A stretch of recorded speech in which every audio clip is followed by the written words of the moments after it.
జూబ్లీహిల్స్ ఉప ఎన్నికల్లో కాంగ్రెస్ అభ్యర్థి నవీన్ యాదవ్ ను గెలిపించాలని టీపీసీసీ ప్రచార కమిటీ చైర్మన్ మధు యాష్కి గౌడ్ పిలుపునిచ్చారు. వెంగళరావు నగర్ లో ప్రచారం నిర్వహించారు. ప్రైవేట్ లెక్చరర్స్ ఫోరం ఆధ్వర్యంలో ఏర్పాటు చేసిన సమావేశంలో పాల్గొన్నారు. ప్రైవేట్ లెక్చరర్ల సమస్యలు సీఎం రేవంత్ రెడ్డి దృష్టికి తీసుకువెళ్తామని హామీ ఇచ్చారు. మధురానగర్ లో గౌడ కులస్తుల ఆత్మీయ సమ్మేళనంలోనూ మధు యాష్కి పాల్గొన్నారు. ఇంకా 3 ఏళ్ళు ఈ ప్రభుత్వం మినిమం ఉంటుంది. తర్వాత మేధస్వంత గెలవచ్చు.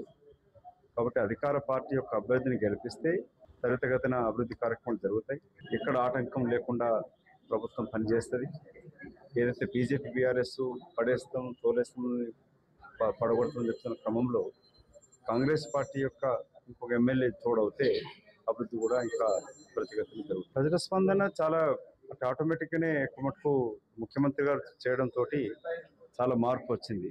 కాంగ్రెస్ పార్టీ కార్యకర్తలు రాష్ట్రం నుంచి వచ్చి చేస్తూ ఉండదు. ఎలక్షన్స్ లో డబ్బు కీలకమైపోతుంది. బీఆర్ఎస్ పార్టీ విచ్చలవిడిగా డబ్బులు ఖర్చు పెడతా ఉన్నది. బీఆర్ఎస్ బీజేపీ కుమ్ముక్కై చేసినా కూడా కాంగ్రెస్ గెలిపిన